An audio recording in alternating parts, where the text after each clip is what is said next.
Notification. রাত 12টা। অর্ণব ফোনের স্ক্রিনের দিকে তাকিয়ে আছে। হোয়াটসঅ্যাপে শেষ মেসেজটা সে পাঠিয়েছিল 3 দিন আগে। তুমি ঠিক আছো তো? আর কোনো রিপ্লাই আসেনি। মোবাইলটা সে বিছানার পাশে রেখে দেয় এবং শুয়ে পড়ে। কিন্তু তার মাথার ভেতর টুং টুং শব্দ রয়েছে, যেন প্রতিটা নীরবতা নিজেই একটা নোটিফিকেশন। তিথি তার কলেজের বন্ধু। হঠাৎ করে কয়েক মাস আগে ফেসবুকে রিকোয়েস্ট পাঠায়। তারপর কথাবার্তা, মিম শেয়ার, সিনেমা রিভিউ নিয়ে আলোচনা, সব যেন দ্রুত গাঢ় হয়ে উঠেছিল। অর্ণব বুঝতে পারছিল ওর দিনের শেষ আনন্দ এখন সিন লেখা একটা ছোট্ট লাইন।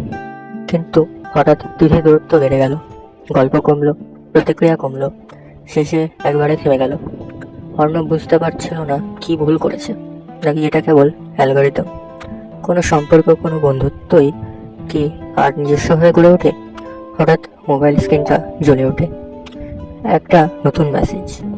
তিথি, সরি অর্ণব, এই কদিন একটু নিজের মধ্যে ছিলাম। অনেক কিছু বদলাচ্ছে আমার জীবনে। সময় পেলে বলবো। তুমি আছো তো? অর্ণব একটু হাসে, তারপর টাইপ করে, আমি আছি, সময় নাও, আমি অপেক্ষা করবো। বাইরে তখন বৃষ্টি পড়ছে, কিন্তু অর্ণবের মনটা অদ্ভুতভাবে হালকা, যেন একটা ছোট্ট নোটিফিকেশনই তাকে বলে দিল সে একা না।